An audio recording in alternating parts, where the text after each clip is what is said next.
হ্যাঁ বাস, আমি তো প্রায় চলে আসছি। আরে কি করতেছো তুমি? না কিছু না, ওই দেখতেছি যে হাওয়া আছে নাকি ঠিক মতো। আমার স্বামী স্কুটির হাওয়া চেক করতেছে, প্রায় হয়েই গেছে। হ্যাঁ হয়ে গেছে। আচ্ছা শোনো, তাড়াতাড়ি বাড়িতে আসবা, ঠিক আছে? তুমি আসলে আমার রেস্টুরেন্টে খাবার খেতে যাবো, ঠিক আছে? এই শোনো না, আমি মনে হয় না ঠিক টাইমে আসতে পারবো। এই ধরো 50% আসতে পারবো, আর 50% মনে হয় না আসতে পারবো। প্লিজ একটা রাত না আমার বান্ধবীর কাছেই থাকি, আমি না সকালেই চলে আসবো।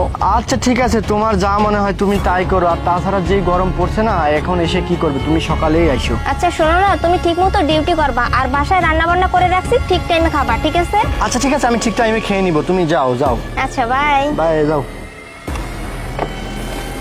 বাই না, হ্যাঁ তুমি আমার পিঠ পিছে কার সাথে দেখা করতে যাও, কি করো, আজকে সব বুঝতে পারবো। তোমার পিছনে না, যে টায়ারের মধ্যে